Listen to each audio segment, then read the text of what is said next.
because of all the Harry and Meghan fallout, let's just name the elephant in the room, Mhm.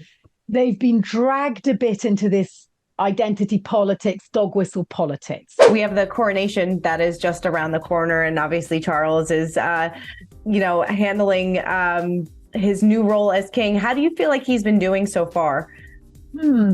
I should ask you, how do you feel like he's been doing so far from your perspective in America?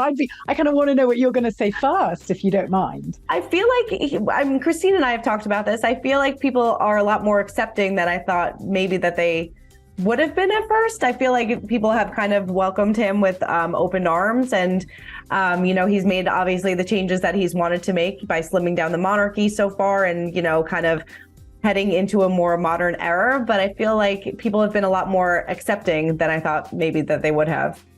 Yeah, I think Americans have definitely rolled with it and been really accepting and sort of caught up in the fairy tale, as you say. Mm-hmm. There is a bit of, when they bring out, the gold state coach, the glitter is very blinding for a lot of people. And I think we have seen incremental changes and small changes in Charles's way of modernizing the monarchy and making changes that make it seem slightly more relevant or more suited to today's world.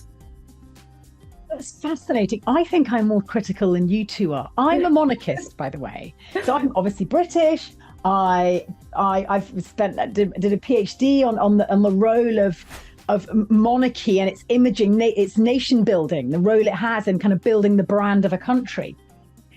I think that it kind of works for us. And when I look at, forgive me, but Trump and the way in which the ideas of the White House and Air Force One and stuff became conflated in this political,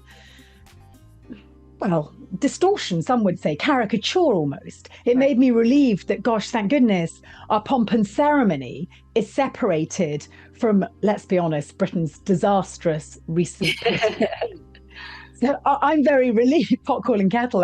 You can't criticize Trump without criticizing Boris and Brexit, etc. So I'm kind of relieved we have that.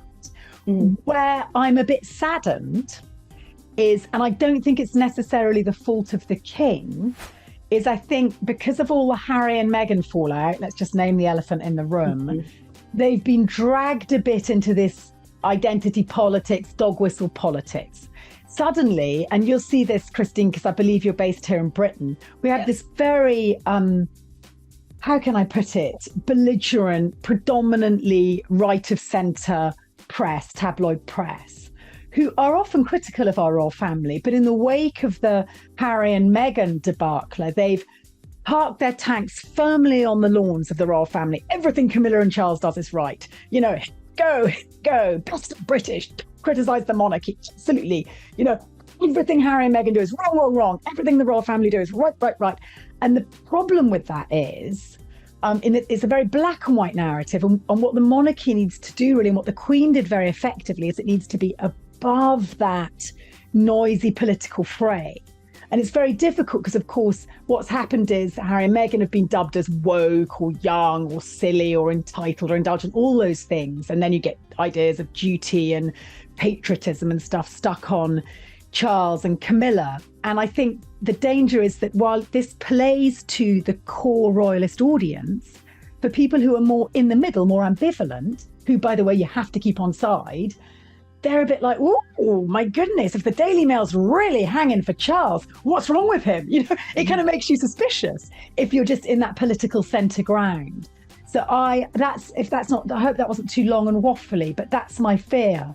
And I often find that I'm asked to go on, and Piers Morgan or one of our big media players go, oh, you're pro Harry and Meghan. I'm not pro Harry and Meghan, but they did flag up some fault lines that perhaps needed addressed.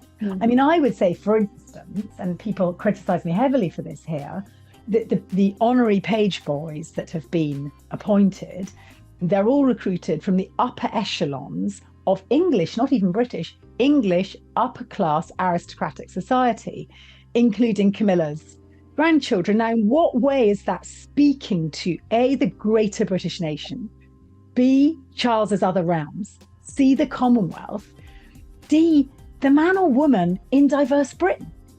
And everyone goes, well, at your wedding, you can have what page boys you want, but this is a wedding between the king and the nation, between the king and the church. So that's just one small example of where I don't feel they've really broadened the base.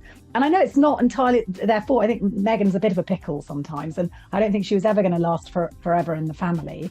But I do think there is a space there now for how they broaden their reach. And I think that's a real conundrum for them. For more news, content, and exclusive interviews, make sure to hit the sub, like, and bell button down below and visit usmagazine.com.